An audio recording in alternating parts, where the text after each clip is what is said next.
Hello and welcome to DUO21. Well, my name is Bertin and I welcome everyone to join us in this session, and I have the pleasure to apologize for that little bumpy start that we had. Well, this happens when you go live. Anyway, we don't want to drag this out too much, so I go right into the program with you. So here's a little overview of what you're going to expect today. Of course, we're going to start with our CEO, Carol. He's giving you some facts and trends about DALIM software today. And right after that, we are switching over to the US. So we go across the Atlantic, and we have Ed Zepernick with us, together with Robert Fenikowski, who are going to talk a little bit with my colleague Graham about the future of the publishing and printing industries. As you know, when you've seen our last session last week, Ed is with us for a long time as a partner, but also is now a current member of our marketing advisory board. So I'm sure he has lots of new ideas of the, how the printing industry can change, has changed, and so on. And Robert, also a very vocal member of our WWTM meetings. I'm sure he has some very interesting insights as well. After that, of course, we're going to have a little meeting again in our AirMeet tool. So feel free to join us there on the tables. And of course, as usual, we have another table with the very popular quiz again. Followed by the little break, we go a little bit more technical. So Fred Padilla from Blanchard Systems and my colleague Rafael out of Sao Paulo are going to show you a few workflows for the publishers and printers. But before we go into that, of course, here's a little reminder. We're still looking for the first city where the first DALIM software DUO has been held. Over the years, we've been to lots of different places all over the world now. And of course, we are looking for the very first one. We already gave you quite a few clues where this city might have been, just to name a few of those. And of course, be ready for another one in one of the presentations today. And if you find the answer, send an email to hello@dalim.com and you have your chance to win a new iPhone. Of course, there's some more winning going on today. Later on in the break, we're going to have a quiz about everything Marvel. So if you're a comic connoisseur, then you might want to join that. And of course, we had a few quizzes before. And last week, our winner of the quiz was once again Jen Weinberg. So congratulations, Jen, for winning that prize. And of course, I hope that we see a different winner maybe next week, because Jen already won twice. So come on, guys, we need a little bit more competition for Jen. But now I'm hand over the little gizmo here over to Carol for his facts and trends. Thank you very much, Bertin. I just realized that this is a pretty American session we have right here. I mean, apart you and me, we're the only one in Europe, actually. But we're going to go very quickly to New York and to Chicago. And without any further ado, let me say a few things. Our company has been going a long way over the past years, as you know. And if we accompany today, actually, the marketing message from the places actually it's being captured in the photo studio all the way to the final media on which the message being displayed. It has taken quite a few software releases and attention to get there. Little flashback right here. First start were in the 80s. In the time where basically we're doing computer graphics at a time where color was only arriving onto the computers. Our first contribution to international publication was in 1993 with the very first edition of Focus magazine, and about the same time contribution to Time magazine and Entertainment Weekly and things like that, which we actually ended up producing around the world, as we still do today for many of their Hearst publication, American Media, Lagardère, and many other titles around the world. That took us, to printing plants first, and then to publishing houses. As you know, actually, Europe was still one of those continents where the rich publishers would have a printing plant, and therefore we serve the printers at the same time we serve the publishers, and then we learned to basically specialize on publishing as well.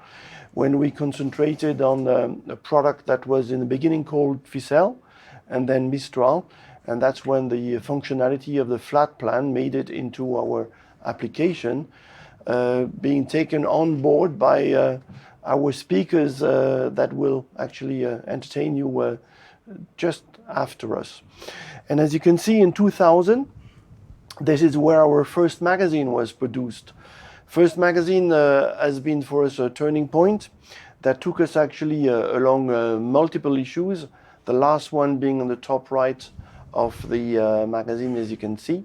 We have even, pushed the specialty as also serving comic book publisher in a pretty international way, because you will find our application from Tokyo to San Francisco involved in manga production as much as comic books on either side of the Atlantic. One of which actually being on the top right, that has been published in January of this year, which is the first comic books that you will see us actually not only producing, but also sponsoring. We do sponsor actually the rally car of that publication. And we will tell you a lot more about rally driving and sports and automotive in next year's session that I encourage you actually to attend. Also taking the turn of motorsports and ecology, which is an interesting turn to take, but good news, there are a number of ways actually to have fun with 2 or 4 wheels. So without no further ado, I would like to thank again Ed for being with us since quite a long time. And you can see actually Ed accompanying us in the issue number 1 of our magazine. You have not changed, Ed, would you believe it? And we will actually hear Ed a few years later telling us how we see the future of the printing and the publishing, as Robert will certainly also outline, since, as you know, in order to know where you're going, you need to understand where you come from. So thank you very much, and I wish you a very good session.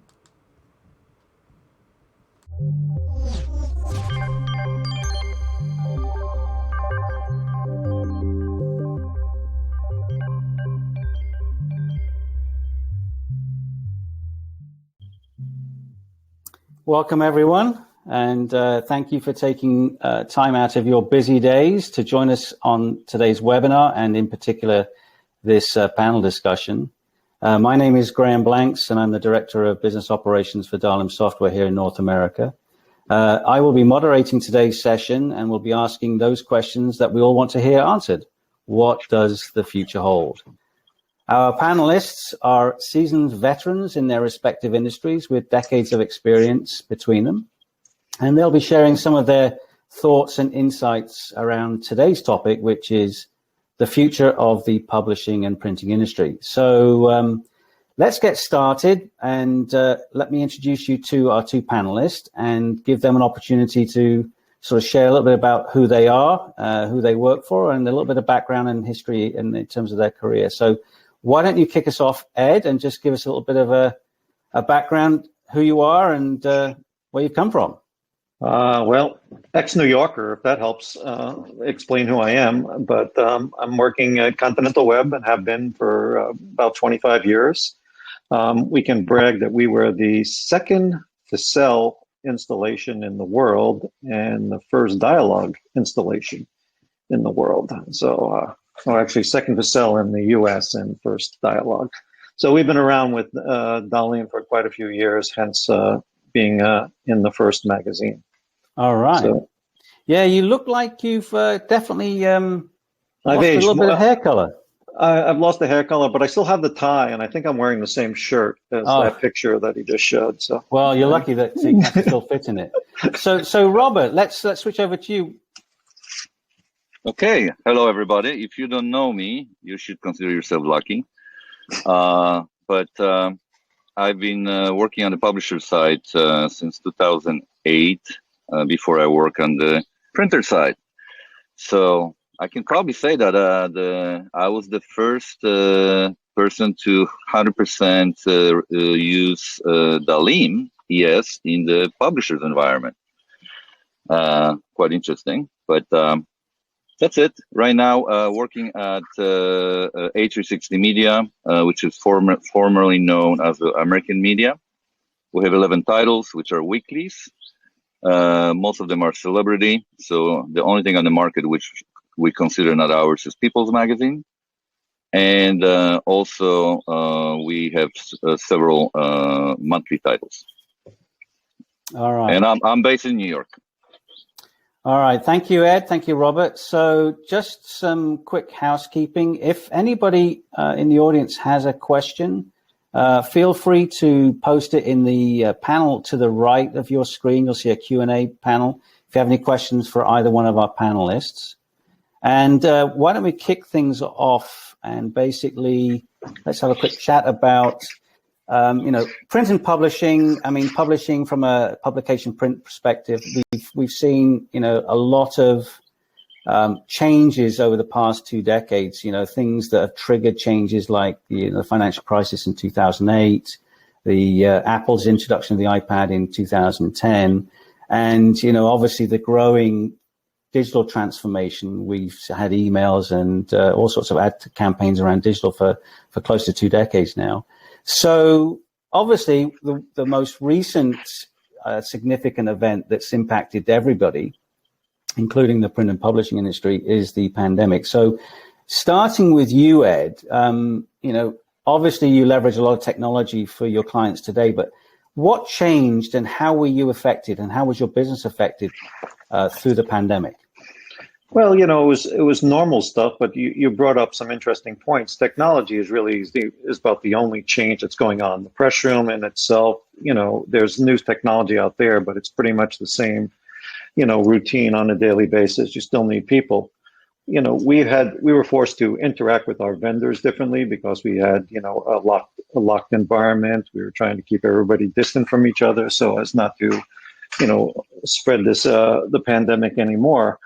But, there was a lot of delayed business, but there were a lot of new opportunities that arose due to the technology. And we had to, sorry to sit there and keep bringing up the concept of old here, but we had to dust off, what was old and bring it into new, and I mean that by, the entire DALIM suite of tools. We went back and we said, we got all these things, let's just start pushing them. And so we had to come up with new ways to interact with our clients in a much more interesting way. And, 20 years ago, some of them jumped on board. 15 years ago, same thing. But I realized in the pandemic, it was the perfect storm for being able to push all this technology out to the clients and have them accept it and embrace it. Whether it sticks, that's another story. It's hard to say. I mean, do you have a particular example of something that you implemented during this pandemic to help your clients that were, working remotely and had lots of restrictions in terms of traveling to their print vendor? Absolutely. So we're jumping right into question number 2 already. Yeah. We'll get to Robert in a second.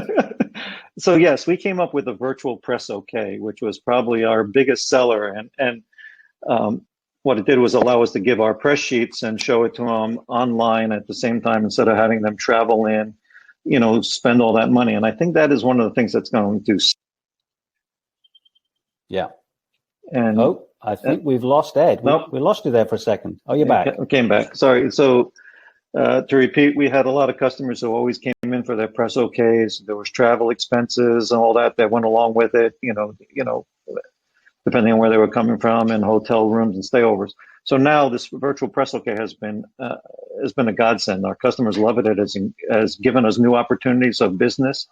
So that's been good. So, so from a customer standpoint, I think that's going to stick around. But as I said, we dusted off the suite. There was, the DALIM flip book we pushed out there because our customers were looking for new ways to sit there and get in front of their clients and customers. So it's a lot of stuff that just, the technology allowed us to sit there and just, come up with new ideas and use old ones. All right, now switching to New York, I'm Robert. You've been through a lot. I mean, I know we've been talking about some history with American media and A360. I mean, Sandy was how many years ago?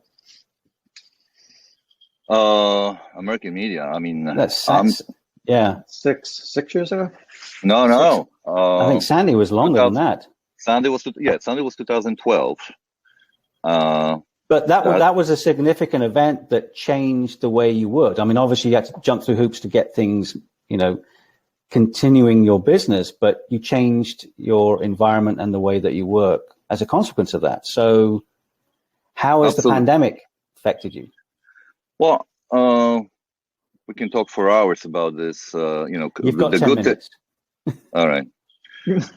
So I may not say anything, but I mean, it's important to remember that, we were in one way, bad things turned to be good things. Sandy, the publisher, American Media, was very specific because we had weekly titles, turnaround time, and everything from the point of writing the article, acquiring the imaging, and processing through everything and pushing to the printer to go and run on press. Can go, I mean, these days we do it in sometimes less than an hour, including retouching everything else you can see. So the technology which we invested in before Sandy and after Sandy for many different reasons, it practically played very big and critical role for COVID. I'm just going to give a little bit of, just 2 words about what the change on March 9, when suddenly we become at AMI, or A360 Media, had to start facing with the how we're gonna do under COVID. So before, standard work, publishing work environment, everybody does the same thing. You go to office, you work, you collaborate with people, and that's how editorial part of editorial, photo, story, copy, legal, all those things were happening.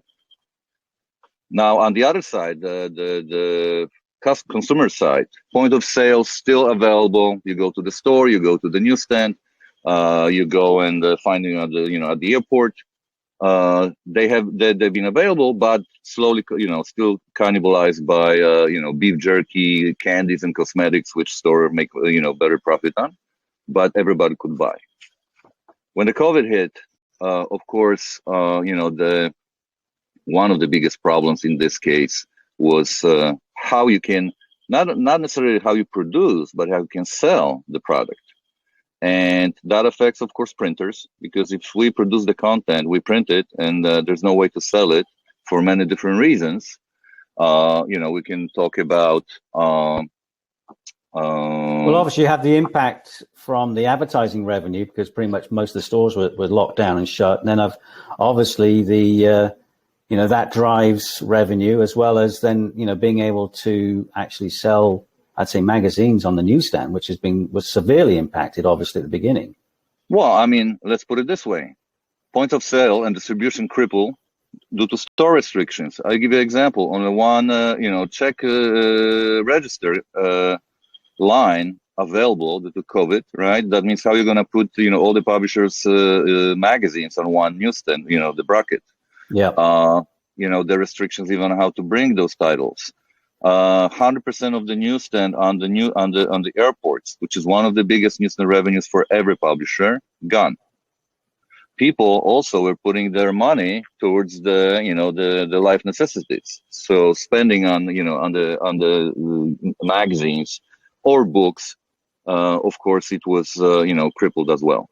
But going back how it affected us from the point of, as a publisher, from the production point of view, it actually did not do much, since, Sandy, we already had in-office, / remote work setup for production managers.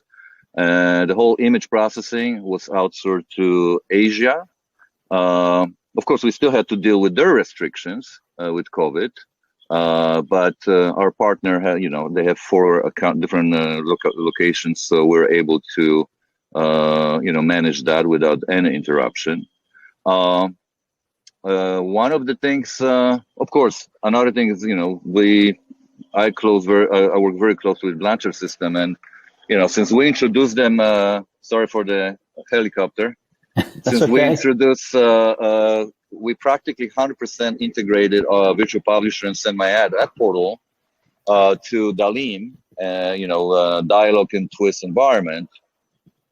There was absolutely no effect on us how we close the magazines from the advertiser, production, printer point of view.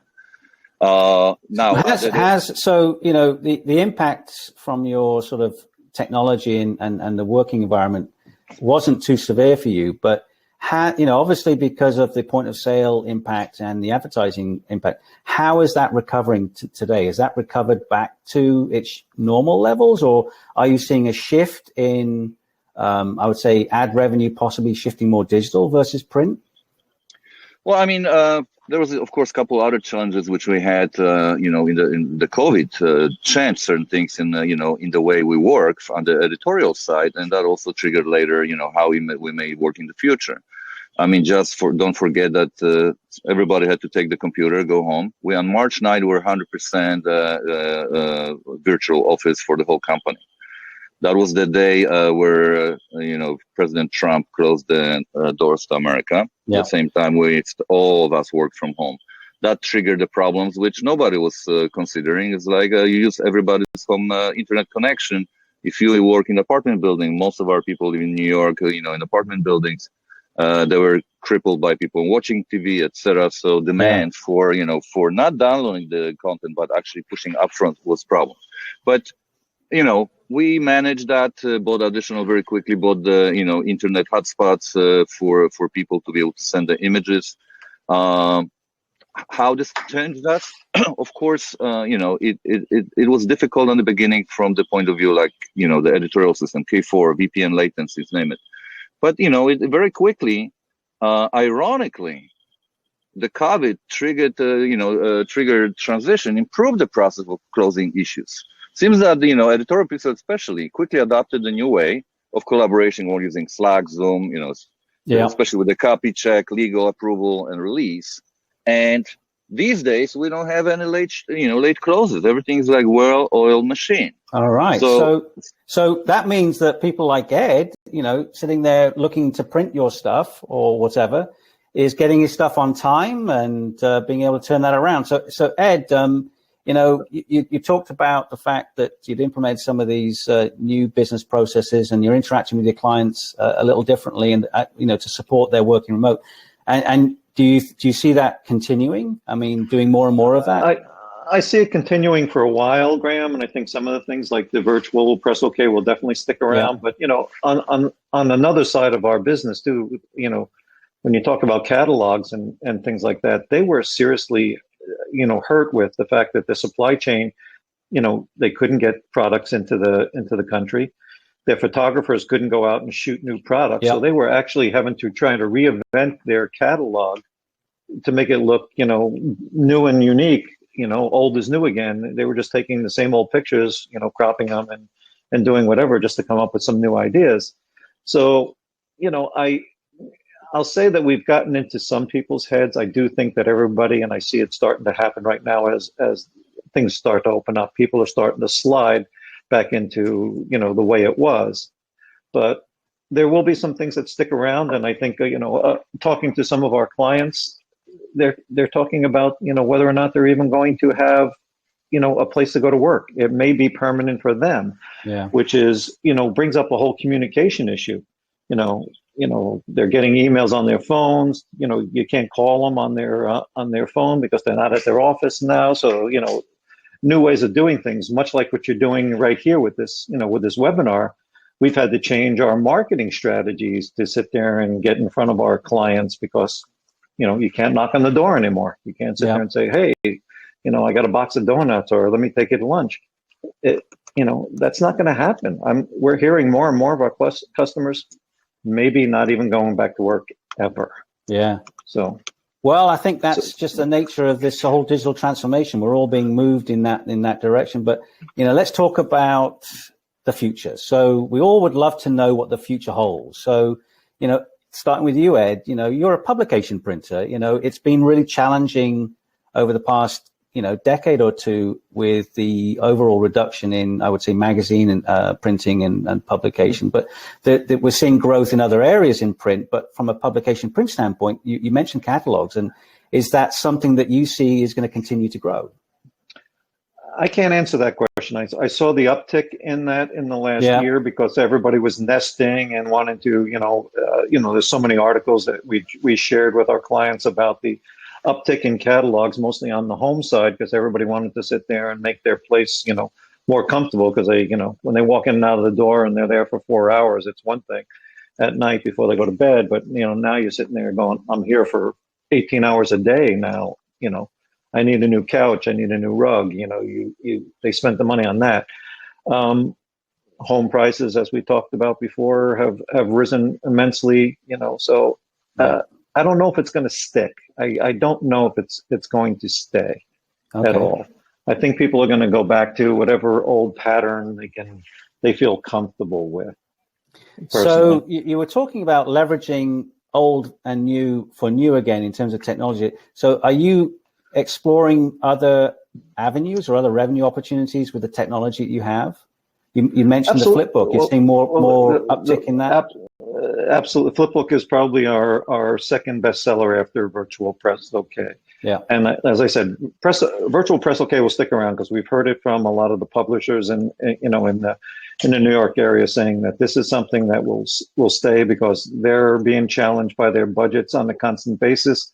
So therefore, they will sit there and implement that and save, to send somebody out on a color OK is, a $5,000 to $8,000 for a 1 or 2 night stand here, with their per diem and airfare and hotels and so forth.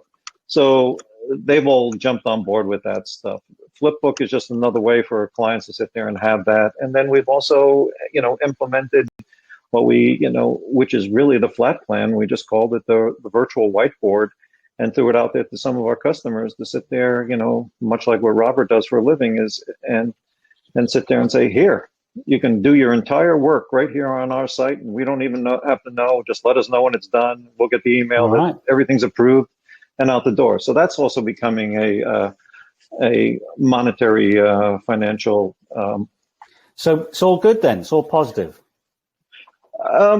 As I said, yes, you can sit there and take the positive, for the projects that have been put on hold have been replaced with some new opportunities. If the other ones lift up, then it'll be a decent year, and we will have survived the pandemic as everything starts to open up. But as I said, I think everybody is going to go back to the way once they go back to their comfy chair at their office, things will go back to normal again. All right, so let's switch back to Robert in New York. So Robert, you may have a vision for the future. I mean, you're seeing a lot of changes. It's very, it's a competitive landscape. You're competing with all of these other digital channels, and you're a media company creating content. Where do you see the future for magazines? Double vision. Let's put it this way. Of course, you read the news. You have big banks and everybody else trying to push the workers back to offices. So like Ed said, of course, some of people going to go back to the way they tried to do. They were doing the business before COVID. That's why, we see that slowly the airport newsstand sales are recovering because the airports are being opening. But, you see that the 1 year damage, not necessarily damage, but the push to something which was happening on the slower piece, which is conversion, transition to digital, higher quality and selection content. I strongly believe that, you cannot compete with the news. You cannot compete with social media. You cannot compete anything but people are going to look for something a lot higher quality.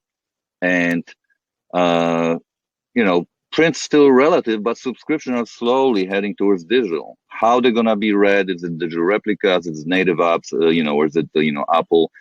Many different ways. So obviously the revenue stream changes, in terms of income from point of sale reduction, or subscription change. Are you able to maintain an even keel when you shift from print to digital? And are you looking at ways of, uplifting the print to be a more premium type subscription or solution for subscribers? Or people even before COVID, of course, we look at the improve the paper and the quality, because you have to compete with the just better product. But I think that also, the future, in my opinion, is already visible. Changing format of content from magazine. That's what we all are accustomed to. Articleization of the content. That's what Apple Newsstand does. The same through social channels, but at the cost of advertising. There's absolutely these days, that's the biggest problem from day one, that the digital advertising cannot cover what comes from traditional, and there's many reasons for that. One of them is even the structure of the magazine gives you specific business rules, like positioning rules and exposure for advertisers, control between the competition, placement, etc. But that also brings, what I think about the future. So it has to be monetization on, the new existing content, archives, advertorial work, but also protecting with using new technologies, channels. Like there's already a couple decentralized digital content marketplaces where those articles, maybe even hard copy print, pieces, books, but photos, videos, are protected, with the NFT, which are NFT protected. That also, we have to look at using technologies not used widely before. So obviously we're talking about these sort of other digital channels, and you're talking about articleization of traditional magazine format. But what's your long view in terms of a printed publication, a printed magazine? I mean, it's had its quality eroded over time. I mean, in terms of the actual content, it's shrunk in size, the quality of the paper. And I guess today, probably having supply chain issues, getting quality paper and inks and so on. So what do you see? I mean, as a business, do you still see that as a strong revenue stream for a publisher like? Okay. Absolutely. I mean, let's not fool ourselves. We all do content for print, and after that, we repurpose that for digital. Unfortunately, the global marketplace, it's slowly diminishing. The supply of the magazine paper, it's getting tougher and tougher. The ink prices are going up, but that's why it's even more important for that content which already has been printed to try to continue get the revenue. And these are they are using technologies which were not widely used before by publishers, in my opinion, like automated marketing, leads nurturing and support, so you can sell, send it to sales team, not just for the advertising, but for the for the buyers, subscribers. And this way also, another technologies like I mentioned about those marketplaces with the NFT, token backup or secure content. This is very important because that creates money. It becomes unique, and also it gives you the new way of loyalty program rewards, which readers or subscribers can get. And this could be the free subscription to the printed issue, or it could be collecting the tokens which can be exchangeable for goods. That's already happening with the Amazon events program, or eventually interchangeable, exchangeable for the coins. I call it just token economy, and that's going to affect everybody: printer, magazines, digital magazines, publishers. That's going to be just the new way try to monetize, regardless if the content is, what channel we're going to use to deliver that content. All right. Okay. So I think, Graham, I think we're out of time, almost out of time. So I'm going to let you finish what you're going to say, Ed, and then we've got a couple of questions from the audience. Sure. Well, the other half of that is that we can thank, Facebook and Google for continually raising the price of their digital ads. because it's now, from the catalog side, which we just read recently, is that they're starting to realize that it's cheaper to print again than it was to sit there and go digital, because the ads are just costing so much money. And I mean, talking about ads, I mean, I question, when you start looking at the advertising, okay, the cost of advertising, but what are the metrics, the analytics you get back in terms of the effectiveness of the advertising? Because obviously one of the challenges you have when you're digital and you're talking tablet and mobile is you have got all of this stuff being thrown at you. How do you get your message to stick out? One of the things that was always talked about from a print standpoint is the fact that somebody's typically sat down, they're reading through curated content, they've got quality advertising, and typically people tend to appreciate that more and it'll have more impact. So the effectiveness of the sort of printed ad, it seems to be still higher from a return standpoint than maybe digital. I don't know if that's something you guys... No, absolutely. The post office sits there and still declares that they're 95%, efficient with their delivery. Yeah. You sit there and do a marketing strategy via, any kind of email campaign, and, the industry average is 25-30% is who you're going to sit there and have a read rate. Whether their analytics are good, bad, or indifferent, you sit there and take that and go, once it's delivered to your doorstep and it comes through your mail slot, you still have to touch it. Yep. You either got to throw it away or you got to read it, or put it in the pile and get to it some other time. So there's still that, strong, and I'm with Robert. I still think that, we're printers first and the digital content comes second, because I still think that there's much more efficiency in having something given to you. When you're sitting there looking at these digital newsstands, you have to go and get that information.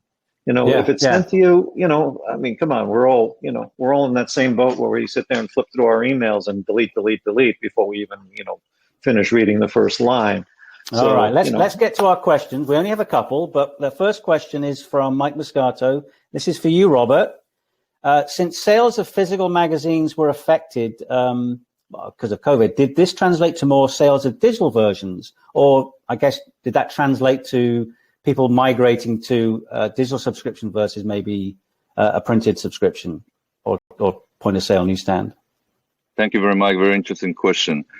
The problem I see is that still it depends what people are looking for. Of course, the lack of ability to buy the newsstand. Let's just focus on subscriptions, print and digital. I still get a lot of emails from people who subscribed or bought the subscription and didn't specify which one they want, and they get the digital and say, no, I want to print it. I don't want to have digital. Yeah. These are the preference. Like people read probably it's a lot easier with the books because Kindle is completely different than, iPhone. People buy digital content to read on the grayscale screen. For the magazine, of course, we have increase in the digital subscriptions. We also, it's one of the reasons, because when you look at the average cost of supporting print subscriber and digital subscriber, it's like 10-1, because for print you have to create everything else, but also it's a postal distribution. Well, it's a one and done. It's a one and done scenario, Yeah, but in digital, of course, even the way you interact with sending emails, having somebody processing data. Right now we have only one player in America, which is CDS. So we have to go towards the digital side. It's of course the revenue it's smaller, but still it's it's something which allows us to be. All right, so let's move on to the next question, because we are over time here. So next question, this is for you, Ed. This is from Chris Herrick. Do you charge extra for the using creating the flip books? Is it a value add in terms of selling your service and so on to your existing clients?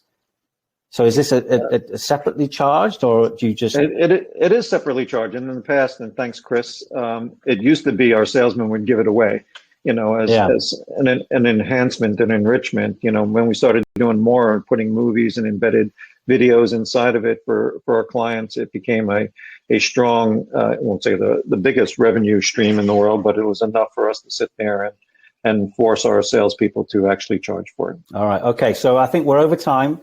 Apologies for anybody who submitted a question that we weren't able to get to. We all look forward to seeing you, hopefully in person at a future event. But in the meantime, please tune in to our weekly webinars. I want to thank both you, Ed, and you, Robert, for participating today. Great dialogue, great discussion, and hope to see you in a future event soon. And for everybody, thank you for joining us. And this concludes the panel discussion today. Thank you. Thank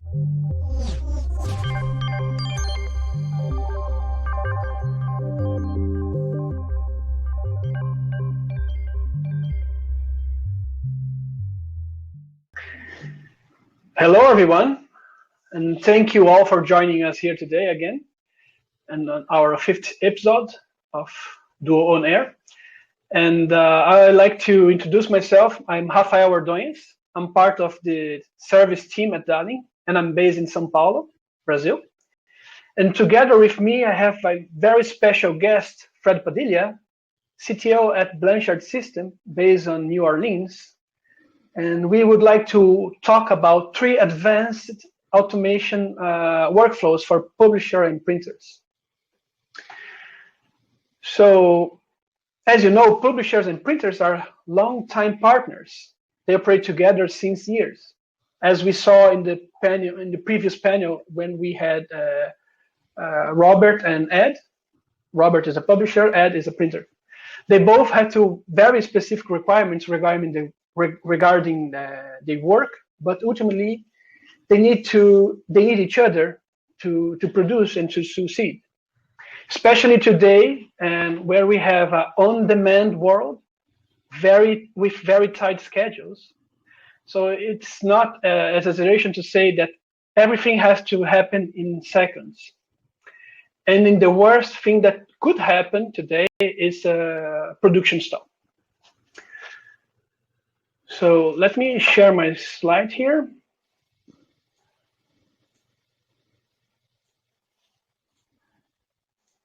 Here we go.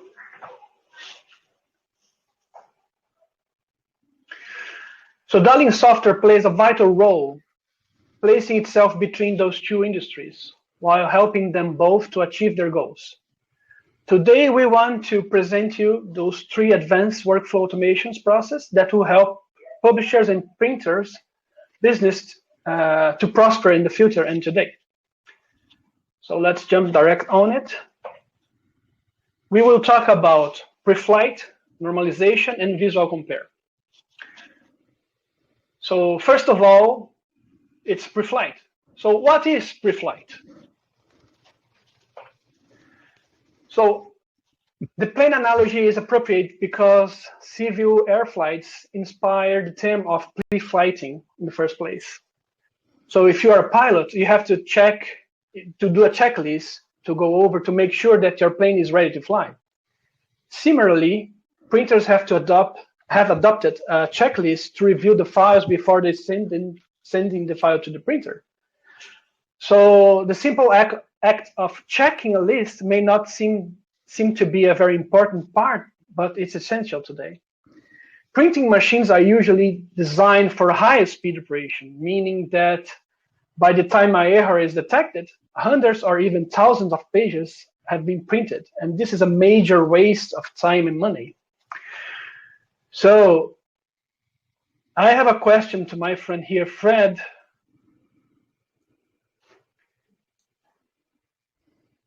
We say that printers have adopted a checklist to review before sending a file to the printer. So what items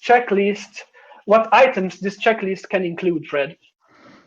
If you ever glance inside a twist, you'd see this is a plain pre-flight from Charles, but it's pretty much as big as this. But the basic things are fonts, image resolution, color issues like RGB or ICC colors, size of the file, and PDF standards, overprints, anything that can possibly cause an issue downstream when it hits the rip. All right. So it's really broad. We have a lot of options here we can check. Yeah, even customizable options, the ability to do things like make sure that black font over 40 points is set to knockout instead of overprint, or vice versa, however you want to check it. Yeah. And how does our solution handle those different points inside of this checklists? Twist lets you do things, set things depending on how important they are, or the ability to automatically fix them to either warn users that it occurred, let the file go through, or actually hard stop and error the file because maybe image resolution is way too low and a new image needs to be found or it's not going to look good. Yeah, absolutely.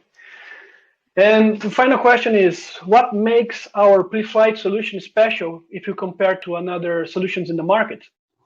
Well, if you just look at Twist itself, I mean, I think the key answer to that would be twofold. One is the flexibility of Twist, ability to integrate it with anything, ability to drive it via databases, XML files, anything like that. For instance, so on the semi-ad and virtual publisher side, products we developed ourselves. When we came up with semi-ad, we were taking basically the ability, the power of Twist that we had successfully sold to many large publishers to take advantage of the pre-flighting and normalization. And we're extending that out to hundreds of smaller publishers so that they could pre-flight their files and normalize their files that they were getting from a lot of different sources. These publishers had no technical resources, barely knew what an X1A file was or any of the standards or what they should check for.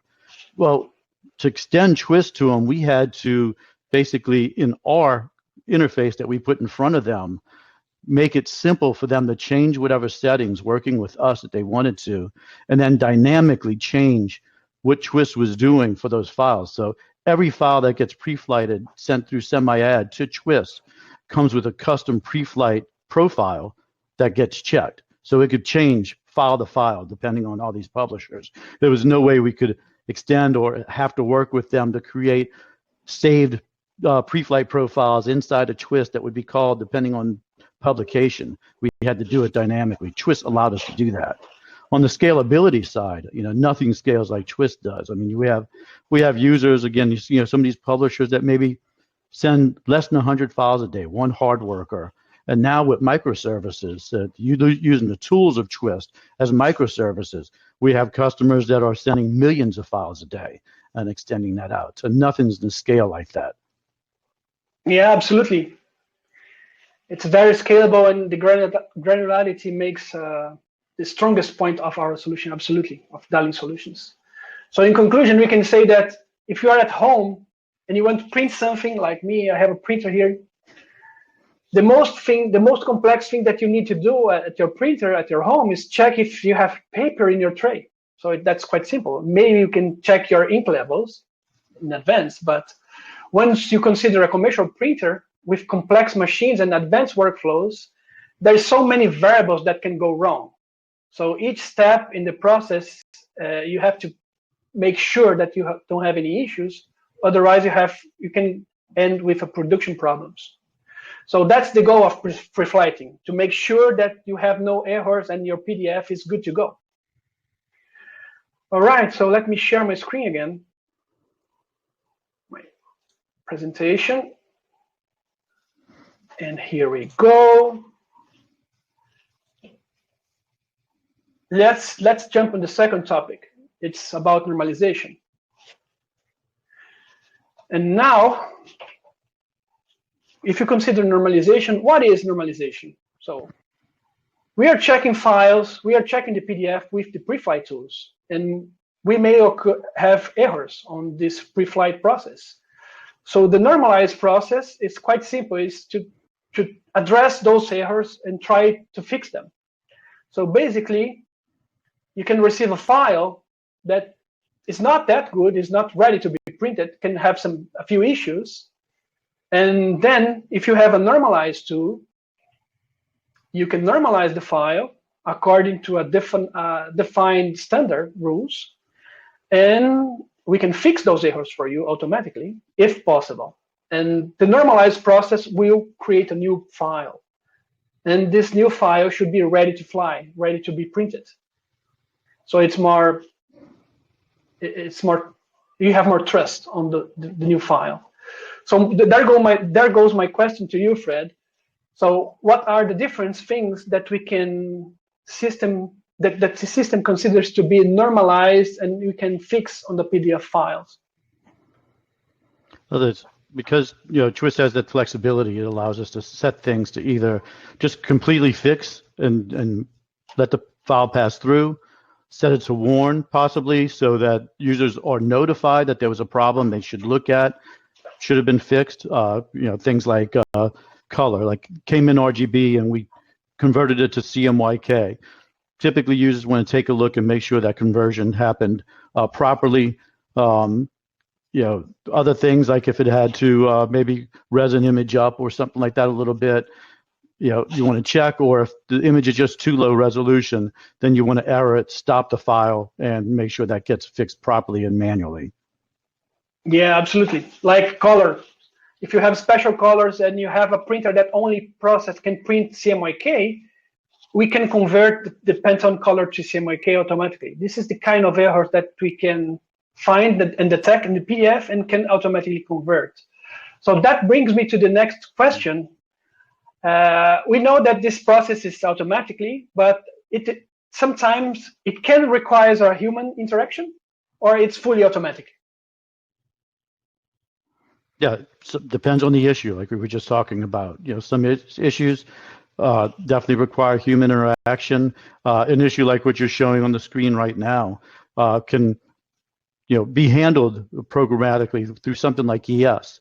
Talk about a channel mapping workflow where you check the channels of the project, what they're supposed to be inside of ES, and actually use the ES interface for a user to map the colors properly, to set it where they want to convert to CMYK, or set that Pantone 144, maybe it should have been Pantone 185, so it matches the rest of the plate, things like that. Yeah, absolutely. And that reminds me of one issue that we have here with white overprint. For some reason, we have a customer here that they put all text colors in Pantones, and Pantone usually is an overprint color. And to make it white, he put 0% of the Pantone color. And then when they print the page, there was no text. So this kind of issue we can solve with Twist. And that brings me to the final question. So what makes our normalization special if we compare to another solutions in the market? I think the main thing is the same thing we talked about pre-flighting, is the flexibility and the scalability of the product. Scalability, same thing, is it's just the ability to do microservices if you needed to, or just run a system with 24 hard workers to handle a lot of files. The flexibility side is that ability to integrate it with other products and extend out its capabilities. So anything that requires manual intervention can be gotten to through different interfaces. In ES, there's ability to set the size correctly, so we know what size it needs to be checked. To tools, we've created a tool in SemiAd that will actually use Twist to fix the size of the file. So we have our own GUI. We fix the size of the file, send it back to Twist, and run it through back for the normalization process. So that flexibility is just so important in what we've done over the years with Twist. Yeah, absolutely. And in the end of the day, the final goal of the normalization process is to have a PDF that is easy to handle, the HIP side. So the printers will never stop because of a bad PDF. And if you don't have that, sometimes your printer will stop because you have a file that is bad formatted or is not correctly built, and you can have an issue on the production because of that. And because of the normalization, and we think of PDF with normalization with Twist, but it's not just that. It could be images, normalizing all kind of image formats to JPEG or TIFF, whatever you'd prefer, or standard resolutions, or converting those resolutions for web, for print, for digital, so that you have all those different formats all being done at the same time as normalization. Absolutely. Not mention fonts. We have big issues in printing industry with fonts, so we have to address it. Yeah, and I think one thing important to mention, especially since we're talking about publisher and printer relationships, is the PDF vector file format that DALIM created. That's been a massive success here in the U.S., where plenty of digital providers are using the CT vector format to speed up that display. So we're repurposing that print PDF and creating a very easy file for tablets and other devices to open up. Absolutely. All right, let's go. Let's jump into the last topic. So let me share my screen again. And here we go. We talk about pre-flight, we talk about normalization process, and we know that unfortunately, sometimes the normalization process can create errors. So sometimes you have a PDF that is so bad built that some elements can be lost. We have so many issues with fonts that some characters can disappear from the page. And this is possible. And sometimes this happens. So that's why we have the checking, right? So if you take in account what is done today to avoid those errors, because these kind of errors are unacceptable. If you imagine if you are printing a supermarket journal where you put in the price on your goodies and the price is lost, it's missing a price, so it's missing a zero. So that can lead you to a big issue. So to avoid that, what we have today, and is still being executed by a lot of companies, that you print the original PDF and then you print the normalized PDF and you put both on the light table and you check them to see if there is any difference. And believe me, there's a lot of companies doing that today because they want to make sure that the PDF is good enough and is correct to be printed. So we can do the pre-flighting, we can do the normalize automatically, and of course we don't have to use and we don't have to print papers to check both PDF today. We can do this using dialogue. Like in this example here, we are putting two revisions of the same document. One can be the original one, the second can be the normalized file, and we can see there are a few changes here. So dialogue will show you if you have any difference between those two pages, if you lost some elements, if you lost text, or if on the conversion process, on the normalized process. And of course, this requires an operator, and you can do this for 7,000 pages for a law book, so it's impossible, and it will take too much time. So to avoid that, that's why we build the visual compare tool. So Fred, could you walk us by the visual compare workflow? Sure. So visual compare is basically an automated way to do what we were just talking about in dialogue and in the manual process, flipping pages. It's based on just taking the original file that hit the workflow and being able to compare it against the file after it was normalized, and DALIM's did its magic through Twist. As great as developers are for DALIM, there's always changes in PDF files, in what designers are able to do in the latest versions of InDesign. Problems with fonts that people find who knows where on the web and actually use in their designs and documents. And different RIPs can handle those in different ways.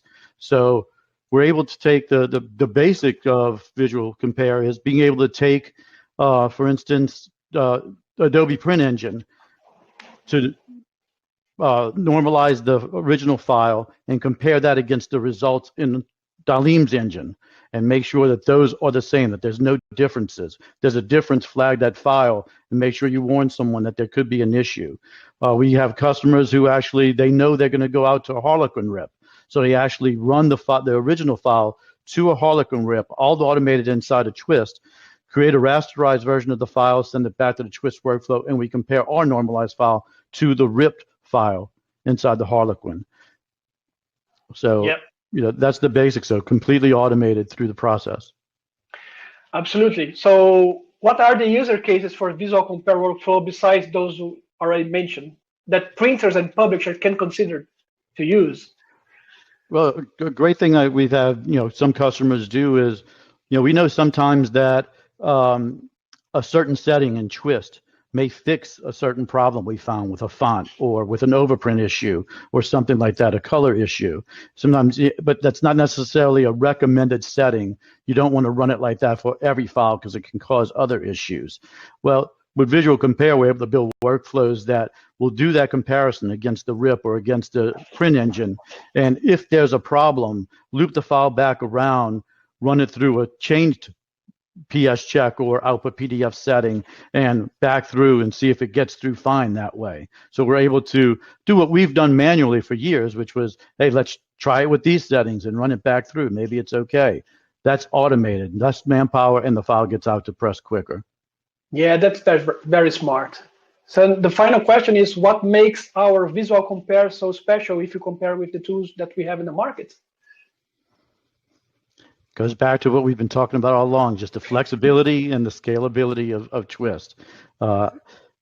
Without boring us talking all that, it has great tools like being able to do colorimetric comparisons of the file. So you're comparing an RGB or ICC-based color against the CMYK results, and that being able to be compared, you're able to compare files of different sizes against each other, or limit to only inside the trim box in case you're adding decorations and slug lines. You're able to do all of that and control all of that, which a lot of solutions don't do.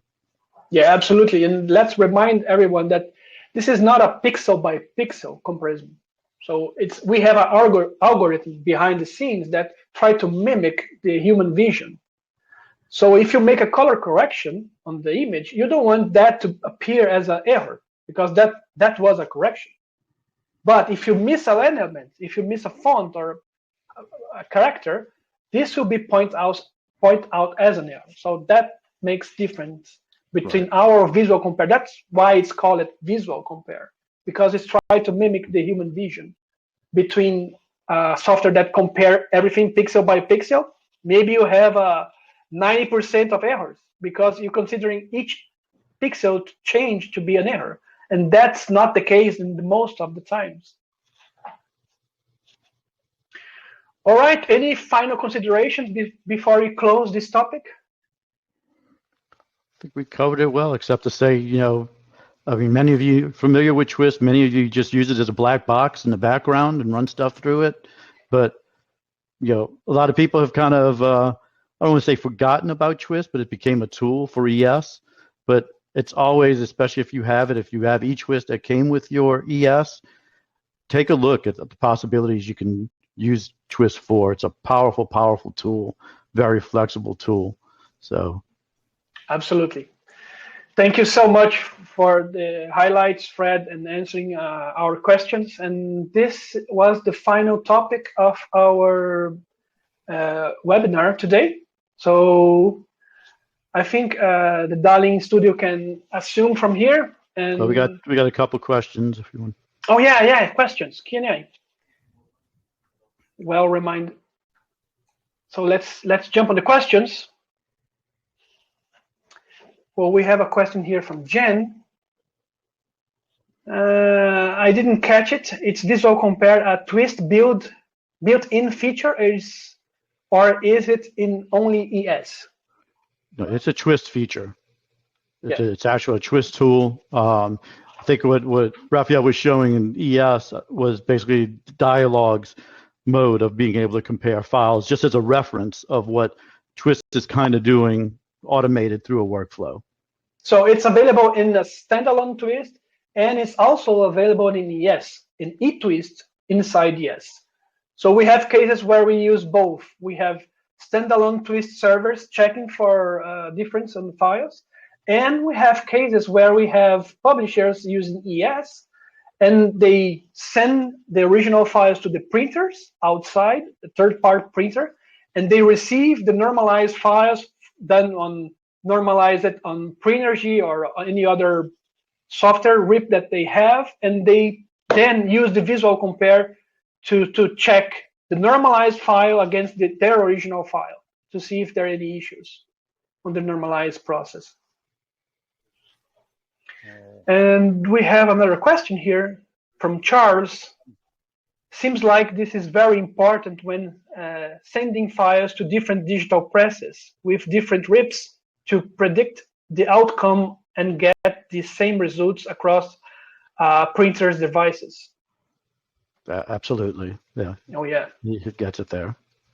You want to avoid any kind of surprises on this matter. You have to make sure that all your printer suppliers will print the same page, and that's why the visual compare is so important. Yeah, and that goes with his comment actually goes back even to the pre-flighting and normalization. One of the powerful things about Twist has always been that ability to kind of keep older RIPs still able to function with newer files, to be able to normalize that file down to the level that the RIP can handle.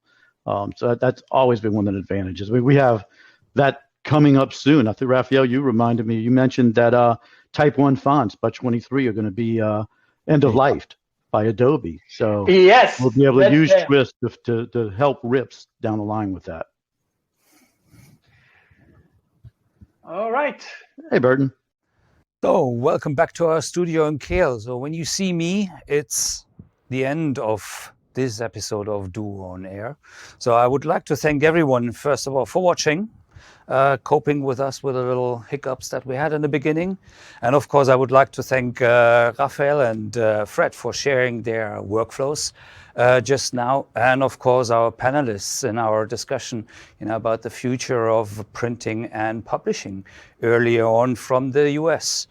So I've seen in the breaks the quiz table's been quite full. So let's see next week who won this week's quiz. Maybe there was some competition to Jen. Let's wait and see.